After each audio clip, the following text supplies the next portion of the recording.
पुण्यार्चक हैं श्री राजेंद्र प्रसाद जी जैन, श्रीमती ममता जी जैन, श्री प्रशांत जी जैन, श्रीमती दिव्या जैन, पारस जैन, श्री भरत जैन, श्रीमती सौम्या जैन एवं समस्त परिवार, मुंबई।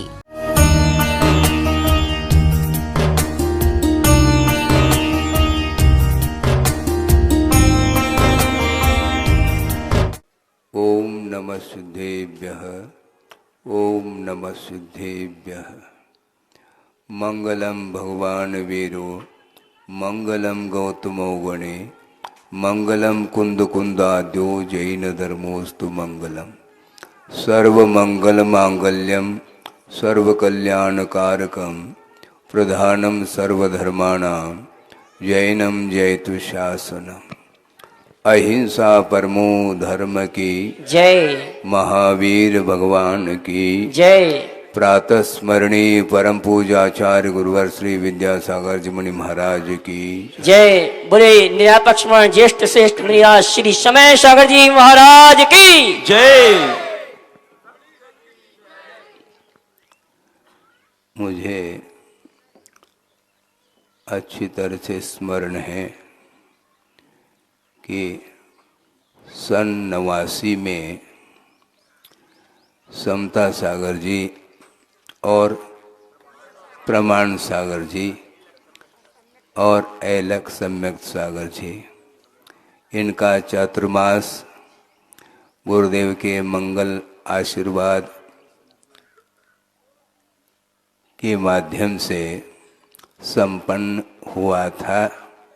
और उसी समय समता सागर जी ने पिंडरी नगरी को व्रती नगरी ये घोषणा की थी। और उसके पश्चात भी आचार्य महाराज के साथ सन 2011 सुनो, उसके पहले और याद दिलाता हूँ। हाँ, तो उसके पहले और याद दिलाता हूँ। हाँ, सन 84 सन 83 का चातुर्मास शिखर जी के समीप ईश्री ग्राम में हुआ। उसके पश्चात कलकत्ता होते हुए खंडगिरी और उदयगिरी सिद्ध क्षेत्र की वंदना करते हुए वापिस वहाँ से संबलपुर रायपुर होते हुए ये इधर से निकले थे, बालाघाट से, और ये लामटा लालबर्रा आदि होते हुए। हाँ, याद तो रखना पड़ता है। आप लोग सो जाते हैं, कितनी बार आए गए याद नहीं रहता, फिर भी बार बार निवेदन आप लोग करते हैं, करना भी चाहिए। प्रतीक्षा करिए आप। अभी मैं इतना ही कहना चाहता हूँ, मन को पवित्र बनाने के लिए बहुत सारे साधन हैं, जिसमें जनबिंब भी साधन है, धर्म श्रवण भी साधन है, आदि आदि। वस्तुतः वर्तमान में सब लोगों को ये विदित है कि पंचम कलिकाल चल रहा है और प्रभु का साक्षात दर्शन हम लोग नहीं कर पाते।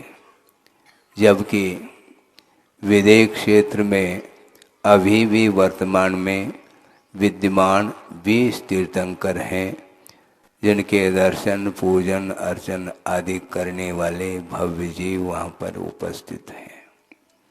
उनका साथ से पुण्य का उदय चल रहा है कि समोसर में साक्षात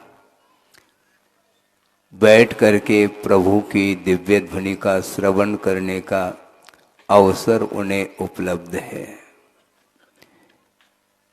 किंतु यह भी उतना ही सत्य है, कटु सत्य कह सकते हैं, कि द्रव्य क्षेत्र काल इत्यादि जो मोक्ष मार्ग के योग्य सामग्री मानी जाती है, उसको उपलब्ध करने के उपरांत भी उन निमित्तों का प्रत्येक व्यक्ति सदुपयोग कर लें, नहीं कहा जा सकता है। विदेह क्षेत्र से मोक्ष को प्राप्त करने वालों की संख्या भी काफ़ी है, लेकिन ये आगम वाक्य है, जिस क्षेत्र से जिस काल में मोक्ष को प्राप्त कर रहे हैं, कोई किसी का केवल ज्ञान कल्याणक मनाया जा रहा है, किसी का तप कल्याणक मनाया जा रहा है, किंतु उसी काल में कुछ ऐसे भी जीव हैं जिनके बारे में कहना अच्छा नहीं लगता। उसी तिथि पर नरकायिका बंद करके वह नीचे उतर रहे हैं, अधोगति के पात्र बन रहे हैं। वो कहाँ तो मोक्ष जाने की पात्रता जीव में है उसी धरती से, किंतु भावों का खेल चलता है। बड़ी विचित्र परिणति है जीव की, वह परिणति स्वयं के द्वारा ही वह निर्मित होती है। तो इसलिए वर्तमान में यह चतुर्थ काल तो है नहीं, पंचम कलिकाल चल रहा है और उस पे भी होंडावस्तपनी है, बहुत सारी बातें अनहोनी होती रहती हैं।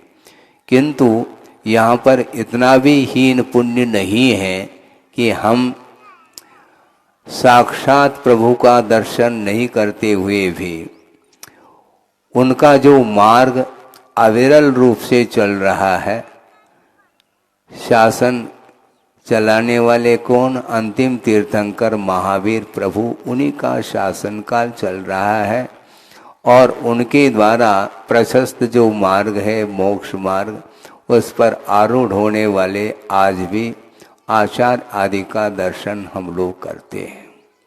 उनके माध्यम से जो प्राप्त मार्ग है उस मार्ग को सुरक्षित रखना है। और दूसरी बात यह है कि मार्ग सुरक्षित रहता कैसे है? मार्ग बनाया नहीं गया, बनाने वाले बना करके चले गए, किंतु उस मार्ग को सुरक्षित रखने का अर्थ उसका हम लोग अनुकरण करते हैं, उनके पद चिन्हों पर चलने का निरंतर प्रयास करेंगे, निरपेक्ष भाव के साथ, पवित्र भावनाओं के साथ, तो निश्चित रूप से यह मार्ग बना रहेगा। बल्कि यह भी घोषणा है आगम में कि पंचम काल के अंतिम क्षण तक यह धर्म रहेगा। और धर्मात्मा है तो धर्म है, और धर्मात्माओं का अभाव हो जाएगा तो धर्म का ही विच्छेद हो जाता है। पंचम काल समाप्त होने के उपरांत छठा काल आ जाता है, जिसके आदि में प्रलय अधिक हो करके पूरा का पूरा धर्म विच्छेद को प्राप्त हो जाता है। किंतु दिनास्त होने के पहले अपने को अपने आत्मा का बोध भी करना चाहिए। आत्मा का बोध किसको होता है? आप लोग स्वाध्यायशील होंगे, बहुत सारे वृत्ति नगरी है तो स्वाध्याय तो सवाल ही नहीं उठता, करते तो होंगे भले 10-5 मिनट सही, किंतु आगम के अवलोकन करने से बहुत कुछ विषय हमारे सामने आ जाता है कि आत्म तत्व का अवलोकन अथवा दर्शन कौन कर सकता है, यह भी उल्लेख आगम में है। थोड़ा सा समय 2-5 मिनट लेकर के पूर्ण कर लूं, क्योंकि समय तो रुका हुआ नहीं। समय का अर्थ क्या होता है? समय का अर्थ काल भी होता है, समय का अर्थ आगम भी होता है, और समय का अर्थ आत्म तत्व हुआ करता है। तो इसलिए अभी तो समय का अर्थ काल है। हम आए हैं, कब जाएंगे किसी को ज्ञात नहीं है, प्रभु तो जानते हैं।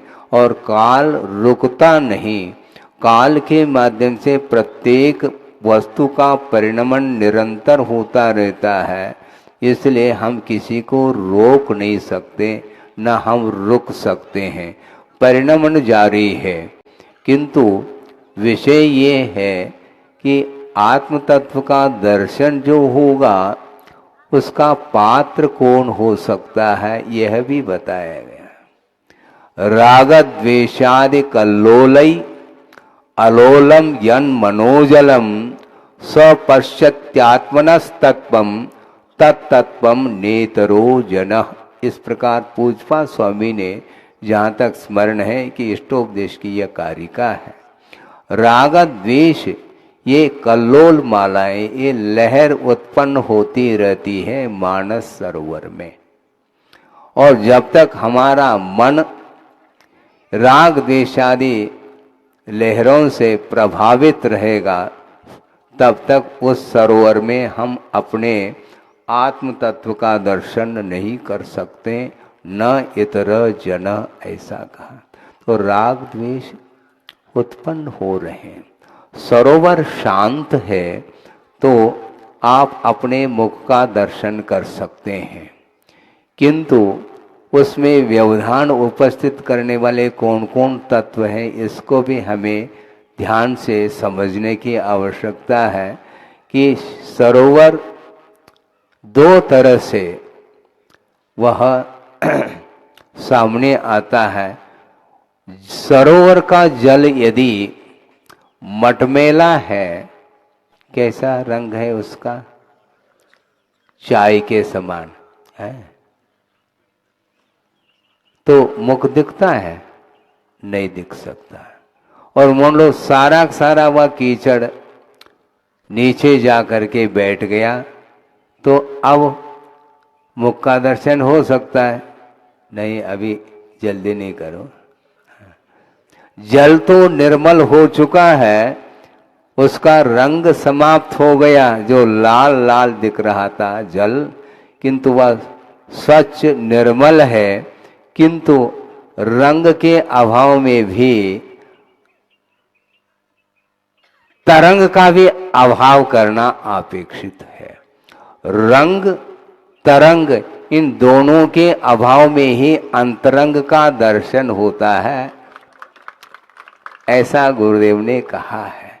हम अपने आप के आत्म तत्व का अवलोकन करना तो चाहते हैं, किंतु निरंतर संसारी प्राणी पर पदार्थों से प्रभावित होता हुआ, आकर्षित होता हुआ राग द्वेषादिक भावों को वह कदम कदम पर वह करता ही रहता है।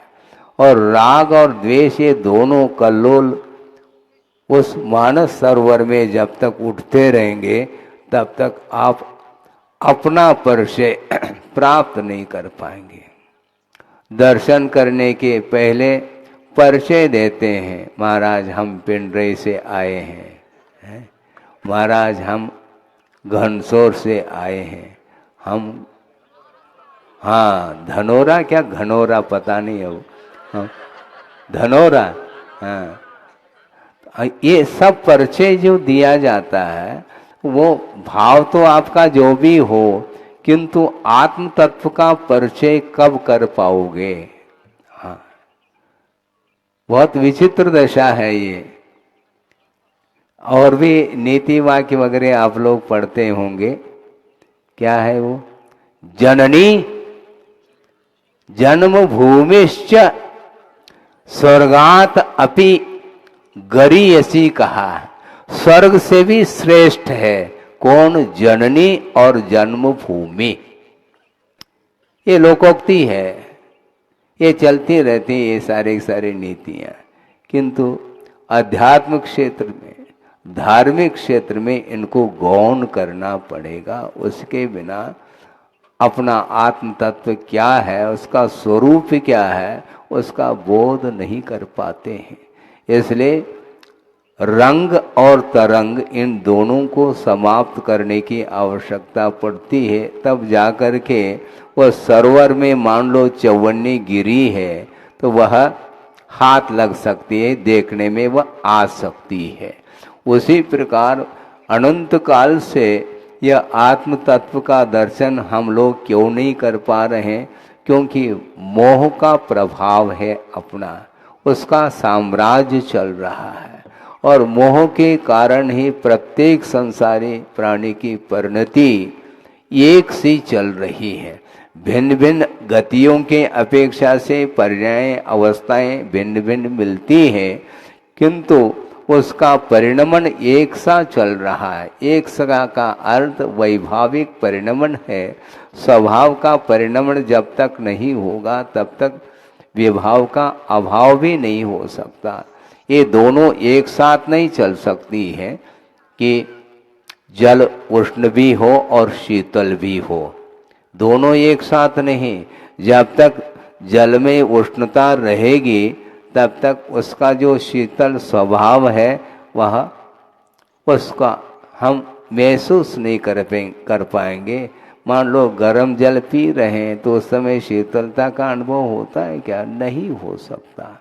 उसी प्रकार जब तक दिन है तब तक रात नहीं, रात है तो दिन नहीं, दोनों एक साथ संभव नहीं है। उसी प्रकार जब तक कर्मों का संबंध रहेगा आत्मा के साथ तब तक मुक्ति की बात मत करो। स्वतंत्रता का अनुभव, स्वाधीनता का अनुभव जो होगा वह संसार का अभाव के बिना संभव नहीं है।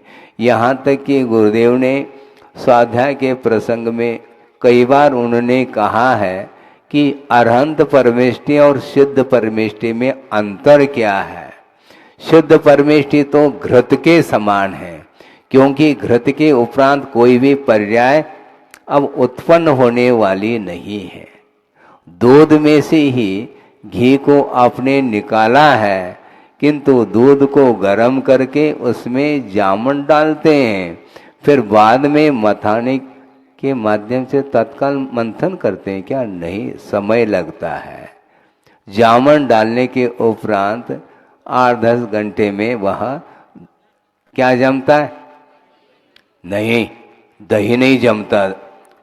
दही तो जमा जमाया है, दूध जमता, ये तो समस्या है। हाँ, समता सागर जी ने क्या बताया आपको? मुझे बताओ। हाँ, दूध जमता है क्या? दही। लेकिन व्यवहार में तो दही जमता है, ये जमाना पलट गया है।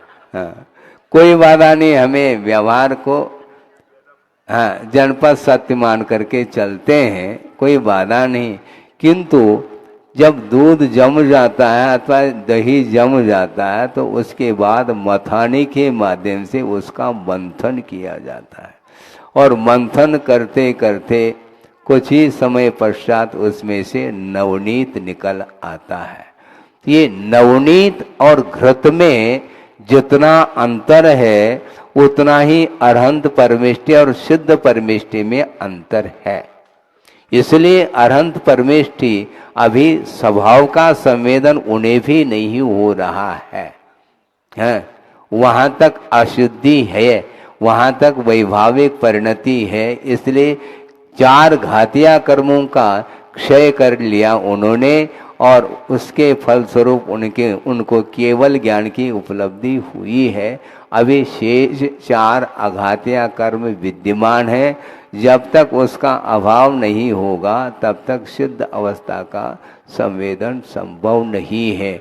इसलिए अरहंत परमेष्टि वह संसारी है क्या मुक्त है?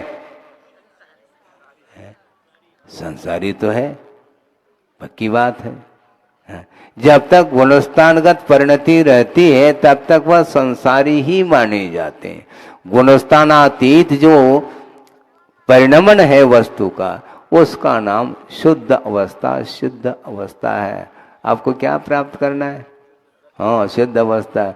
लेकिन पिंडरे छोड़ना पड़ेगा, ध्यान रखो। पिंडरे, धनोरा, घनोरा, ये सब छोड़ना पड़ेगा। यहाँ तक कि पर वस्तु तो बहुत जल्दी छूट सकते हैं, लेकिन शरीर के प्रति जो ममत्व भाव है वह जब तक दूर नहीं होगा तब तक जो है ना संभव ही नहीं। ये मेरे परिवार के लोग हैं, ये मेरे भाई है, मेरे बहन है, ये माँ है, पिता है, आदि आदि। जब तक यह संबंध आपका बना रहेगा, सोचो, विचार करो। हम कोई क्रिटिसाइज या आलोचना की बात नहीं करना चाहते हैं, किंतु हकीकत है यह संबंध चलता है क्या नहीं है। भगवान के सामने पूजन अर्चन करने के उपरांत भी ये भाव बने रहते हैं क्या नहीं, बोलो, बने रहते हैं। तो भगवान का कोई असर पड़ा क्या नहीं आपको? पर इतनी जल्दी थोड़ी पड़ता है। जब भगवान का असर नहीं पड़ेगा तो हमारा क्या असर पड़ने वाला, ये ध्यान रखो। सुनो, ये तो एक भक्ति वशात आप कह रहे हो, किंतु सिद्धांत ये बोल रहा है कि देखो निरंतर देव गुरु शास्त्र की आराधना करते हुए भी उस परिसर से जब बाहर आते हैं तो हमारा पुनः मोह जाग जाता है, वो सोता ही नहीं है, बल्कि प्रभु के सामने आप बैठे हैं, आपका मन कहाँ पर बैठा है प्रभु जानते हैं अथवा आप जानते हैं, मैं नहीं जान सकता है। ये विचित्र परिणति है। इसलिए निरंतर आपको इस प्रकार भाव पवित्र करते ही रहना चाहिए। इसलिए संक्षेप में इतना ही अर्थ निकलता है, राग देशादिक भावों को समाप्त जब तक हम नहीं करेंगे तब तक गंतव्य अर्थात मोक्ष की उपलब्धि निर्वाण का लाभ नहीं हो सकता। इसलिए पंचम काल भले ही हो, किंतु देव गुरु शास्त्र की आराधना के माध्यम से उस मार्ग पर हम भी चल सकते हैं। चलने का पुरुषार्थ अपनी अपनी क्षमता के अनुरूप करना चाहिए, यही कहा जा सकता है। इसलिए अभी तक जितने भी महान आत्माएं हुए हैं वे सारे इसी मोक्ष मार्ग पर आरूढ़ होकर के रत्नत्र की उपासना के माध्यम से ही इस शरीर से आत्म तत्व को पृथक किया है और अनंत काल तक उन्हें अनंत सुख का लाभ हुआ है। उसी प्रकार हम और आपको सभी लोगों को जल्दी से जल्दी स्वतंत्रता मिले और अनंत काल के लिए शुद्धत्व का अनुभव करें। इस पवित्र भावना के साथ अहिंसा परमो धर्म। मुझे अच्छी तरह से स्मरण है कि सन 89 में समता सागर जी और प्रमाण सागर जी और ऐलक सम्यक सागर जी, इनका चातुर्मास गुरुदेव के मंगल आशीर्वाद के माध्यम से संपन्न हुआ था और उसी समय समता सागर जी ने पिंडरी नगरी को वृत्ति नगरी ये घोषणा की थी और उसके पश्चात भी आचार्य महाराज के साथ सन 2011 सुनो, उसके पहले और याद दिलाता हूँ। तो उसके पहले और याद दिलाता हूँ। सन 84 सन 83 का चातुर्मास शिखर जी के समीप ईश्री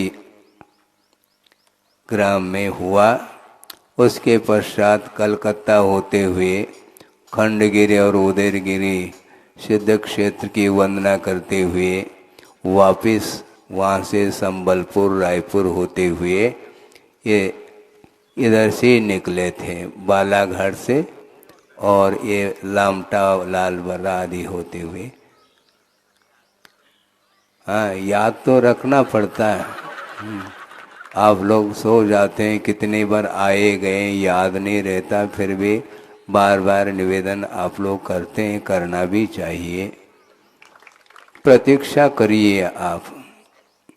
अभी मैं इतना ही कहना चाहता हूँ, मन को पवित्र बनाने के लिए बहुत सारे साधन हैं, जिसमें जनबिंब भी साधन है, धर्म श्रवण भी साधन है, आदि आदि।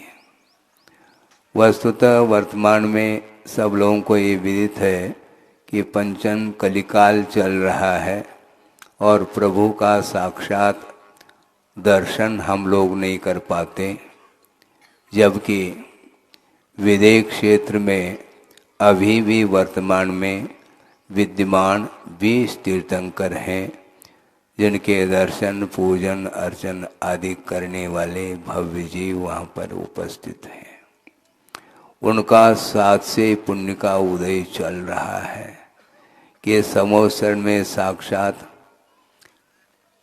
बैठ करके प्रभु की दिव्य ध्वनि का श्रवण करने का अवसर उन्हें उपलब्ध है।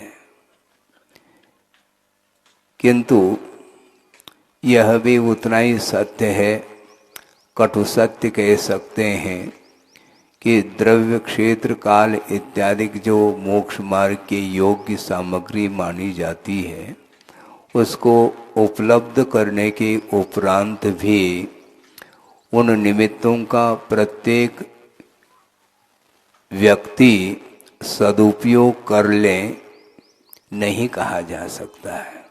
विदेह क्षेत्र से मोक्ष को प्राप्त करने वालों की संख्या भी काफ़ी है, लेकिन ये आगम वाक्य है, जिस क्षेत्र से जिस काल में मोक्ष को प्राप्त कर रहे हैं, कोई किसी का केवल ज्ञान कल्याणक मनाया जा रहा है, किसी का तप कल्याणक मनाया जा रहा है, किंतु उसी काल में कुछ ऐसे भी जीव हैं जिनके बारे में कहना अच्छा नहीं लगता। उसी तिथि पर नरकायु का बंद करके वह नीचे उतर रहे हैं, अधोगति के पात्र बन रहे हैं। वो कहाँ तो मोक्ष जाने की पात्रता जीव में है उसी धरती से, किंतु भावों का खेल चलता है। बड़ी विचित्र परिणति है जीव की, वह परिणति स्वयं के द्वारा ही वह निर्मित होती है।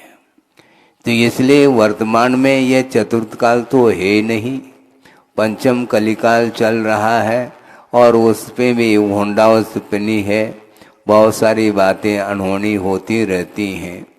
किंतु यहाँ पर इतना भी हीन पुण्य नहीं है कि हम साक्षात प्रभु का दर्शन नहीं करते हुए भी उनका जो मार्ग अविरल रूप से चल रहा है, शासन चलाने वाले कौन? अंतिम तीर्थंकर महावीर प्रभु, उन्हीं का शासन काल चल रहा है और उनके द्वारा प्रशस्त जो मार्ग है मोक्ष मार्ग, उस पर आरूढ़ होने वाले आज भी आचार्य आदि का दर्शन हम लोग करते हैं।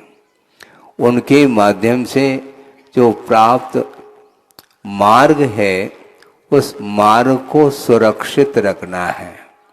और दूसरी बात यह है कि मार्ग सुरक्षित रहता कैसे है?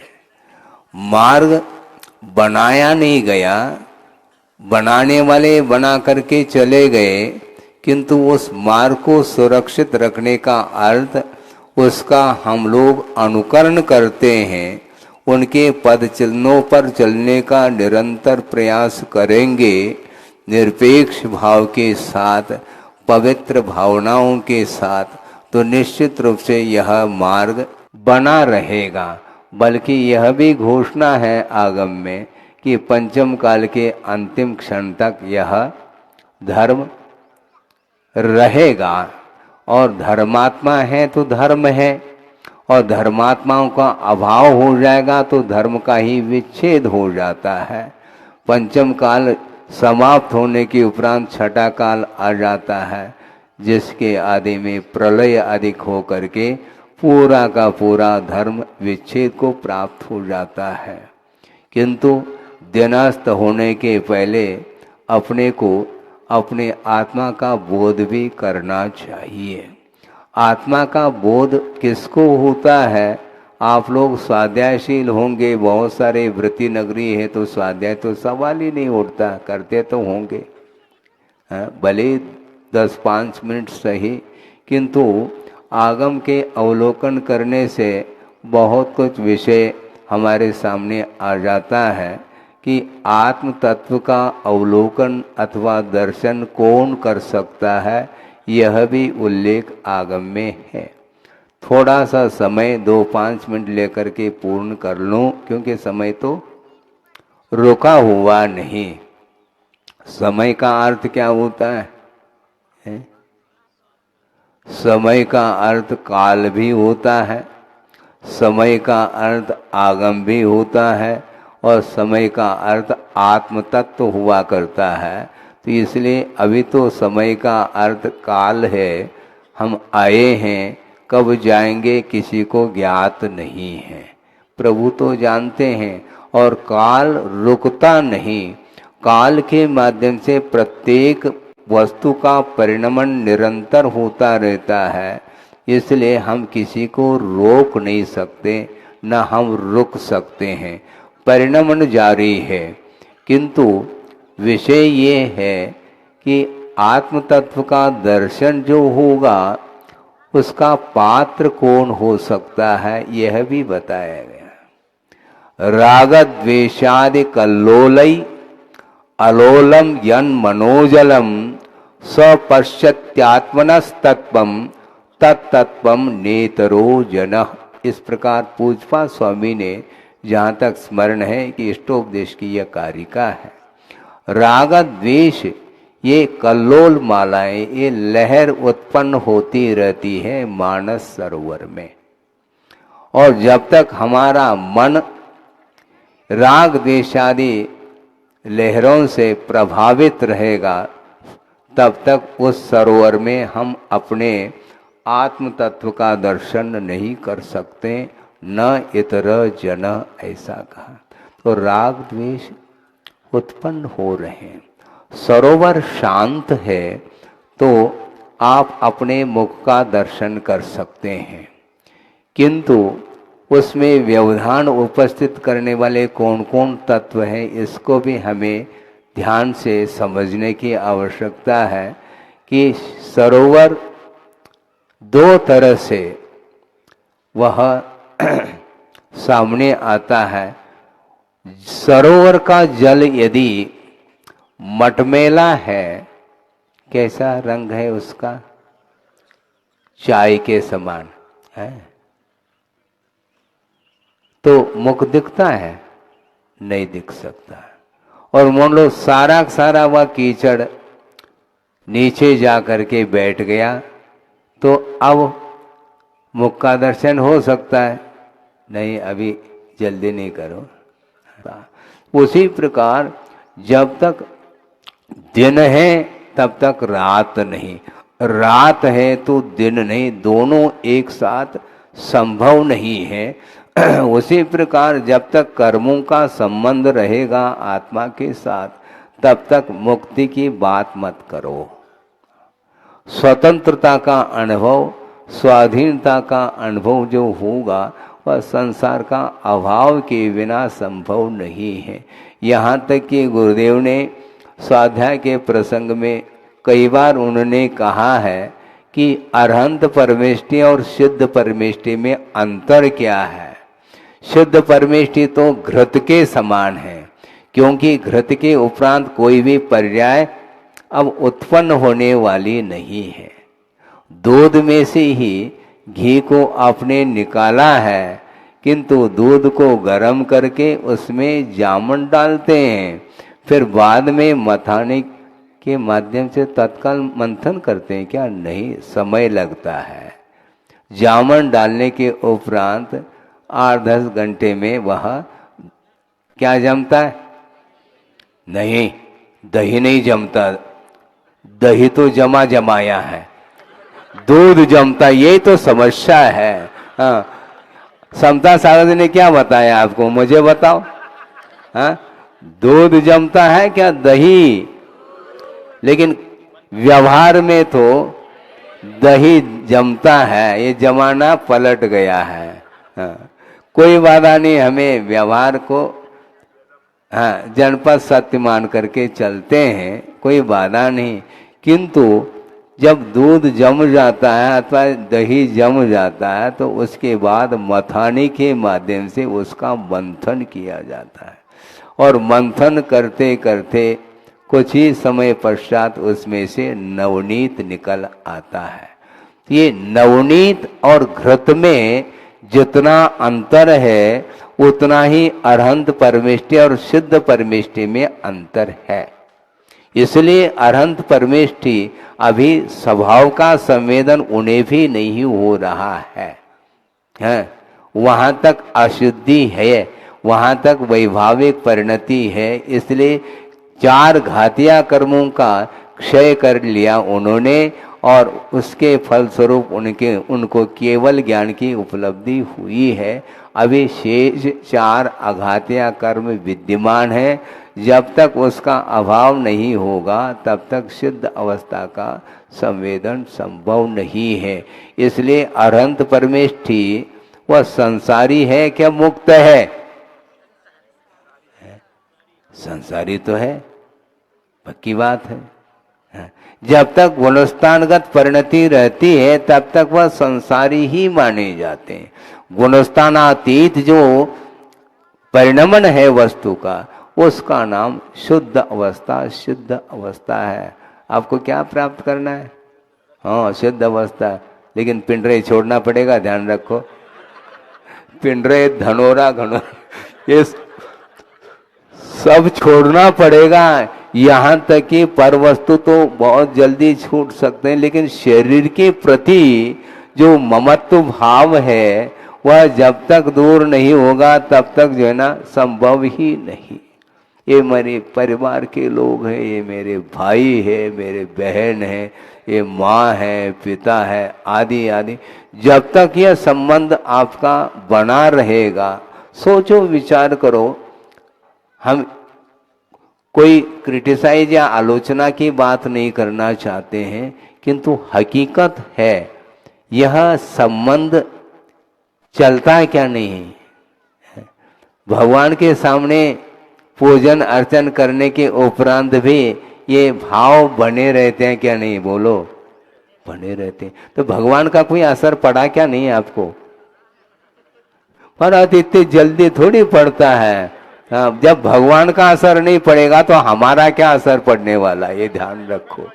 सुनो, ये तो एक भक्ति वशात आप कह रहे हो, किंतु सिद्धांत ये बोल रहा है कि देखो, निरंतर देव गुरु शास्त्र की आराधना करते हुए भी उस परिसर से जब बाहर आते हैं तो हमारा पुनः मोह जाग जाता है। वो सोता ही नहीं है, बल्कि प्रभु के सामने आप बैठे हैं। आपका मन कहाँ पर बैठा है प्रभु जानते हैं अथवा आप जानते हैं, मैं नहीं जान सकता है। ये विचित्र परिणति है। इसलिए निरंतर आपको इस प्रकार भाव पवित्र करते ही रहना चाहिए। इसलिए संक्षेप में इतना ही अर्थ निकलता है, राग द्वेषादिक भावों को समाप्त जब तक हम नहीं करेंगे तब तक गंतव्य अर्थात मोक्ष की उपलब्धि, निर्वाण का लाभ नहीं हो सकता। इसलिए पंचम काल भले ही हो, किंतु देव गुरु शास्त्र की आराधना के माध्यम से उस मार्ग पर हम भी चल सकते हैं। चलने का पुरुषार्थ अपनी अपनी क्षमता के अनुरूप करना चाहिए, यही कहा जा सकता है। इसलिए अभी तक जितने भी महान आत्माएं हुए हैं वे सारे इसी मोक्ष मार्ग पर आरूढ़ होकर के रत्नत्र की उपासना के माध्यम से ही इस शरीर से आत्म तत्व को पृथक किया है और अनंत काल तक उन्हें अनंत सुख का लाभ हुआ है। उसी प्रकार हम और आपको सभी लोगों को जल्दी से जल्दी स्वतंत्रता मिले और अनंत काल के लिए शुद्धत्व का अनुभव करें। इस पवित्र भावना के साथ अहिंसा परमो धर्म।